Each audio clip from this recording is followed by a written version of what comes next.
ಹರಿ ಓಂ ನಮಸ್ತೆ ಬಂಧುಗಳೇ, ನೀವು ನೋಡ್ತಾ ಇದ್ದೀರಾ ನಮ್ಮ ಆರ್ಕೆ ಟಿವಿ. ನಾನು ರಾಮಕೃಷ್ಣ ನಾಯ್ಕ್. ಬಂಧುಗಳೇ, ಭಟ್ಕಳ ತಾಲೂಕಿನ ಜಾಲಿ ಪಟ್ಟಣ ಪಂಚಾಯತ್ನ 3 ವಾರ್ಡಿನ ಸದಸ್ಯರು ತಮ್ಮ ವಾರ್ಡ್ಗಳಿಗೆ ಅನುದಾನ ನೀಡುವಲ್ಲಿ ತಾರತಮ್ಯವನ್ನ ಮಾಡಿದ್ದಾರೆ ಎಂದು ಜಾಲಿ ಪಟ್ಟಣ ಪಂಚಾಯತ್ನಲ್ಲಿ ಧರಣಿ ಕುಳಿತ ಘಟನೆ ನಡೆದಿದ್ದು, ನಂತರ ದಯಾನಂದ್ ನಾಯ್ಕ್ ಮಾತನಾಡಿ ಬಳಿಕ ಮಾನ್ಯ ತಹಸೀಲ್ದಾರರಿಗೆ ಮನವಿಯನ್ನ ಸಲ್ಲಿಸಿದರು. ಅವರು ಏನ್ ಹೇಳಿದ್ದಾರೆ ಈಗ ನೋಡ್ಕೊಂಡು ಬರೋಣ.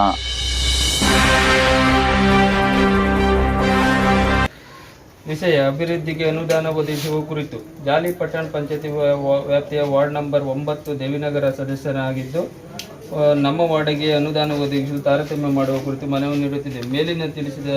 ಮೇಲೆ ತಿಳಿಸಿದಂತೆ ದೇವಿನಗರ ವಾರ್ಡಿನಲ್ಲಿ ಕಡುಬಡವ, ಪರಿಶಿಷ್ಟ ಜಾತಿ, ಪರಿಶಿಷ್ಟ ಸೌಕರ್ಯಗಳು ಇಲ್ಲದೆ ತೀರ ಹಿಂದುಳಿದಿದೆ.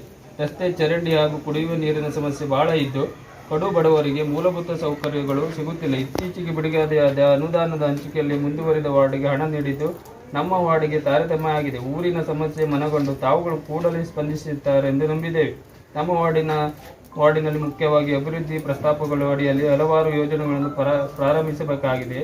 ಈ ಯೋಜನೆಗಳು ನಮ್ಮ ಗ್ರಾಮದ ಆರ್ಥಿಕ ಪರಿಸ್ಥಿತಿ ಹಾಗೂ ಜೀವನ ಮಟ್ಟವನ್ನು ಸುಧಾರಿಸಲು ಪ್ರಮುಖ ಪಾತ್ರ ವಹಿಸಿವೆ. ಆದ್ದರಿಂದ ಈ ಯೋಜನೆಯನ್ನು ಯಶಸ್ವಿಯಾಗಿ ಕಾರ್ಯಗತಗೊಳಿಸಲು ಅನುದಾನ ಅನುಮೋದಿಸುವಂತೆ ವಿನಂತಿಸಿದ್ದೇವೆ. ನಮಸ್ಕಾರಗಳೊಂದಿಗೆ ದಯಾನಂದ್. ಸರ್, ನೀವು ಒಂದು ಸ್ವಲ್ಪ ಸಣ್ಣ ಮಾತಾಡಿ.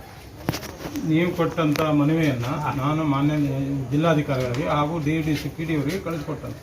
ಈ ಹಿಂದೆ ಆಗಿದ್ದು ಏನಾದರೂ ಅನುದಾನದಲ್ಲಿ ವ್ಯತ್ಯಾಸ ಇದ್ದಲ್ಲಿ ಅಥವಾ ಅದು ತಾರತಮ್ಯ ಆಗಿದೆ ಇದರಲ್ಲಿ ಮೇಲಾಧಿಕಾರಿಗಳ ಮುಂದೆ ತರ್ತಾನೆ. ಅದನ್ನು ಈ ಕ್ರಿಯಾ ಯೋಜನೆಯನ್ನು ಅವ್ರಿಗೆ ಬದಲಾಯಿಸಲಿಕ್ಕೆ ಅಥವಾ ಇದಕ್ಕೆ ಅಧಿಕಾರ ಮೇಲಾಧಿಕಾರಿಗಳಿಗೆ ಇರ್ತದೆ. ನಮ್ಮ ಆರ್ಕೆ ಟಿವಿ ಸದೃಢ ಸಮಾಜಕ್ಕಾಗಿ. ಈ ಕಾರ್ಯಕ್ರಮ ತಮಗೆ ಇಷ್ಟವಾದಲ್ಲಿ ದಯವಿಟ್ಟು ಸಬ್ಸ್ಕ್ರೈಬ್ ಮಾಡಿ, ಲೈಕ್ ಮಾಡಿ, ಶೇರ್ ಮಾಡಿ. ಧನ್ಯವಾದಗಳು.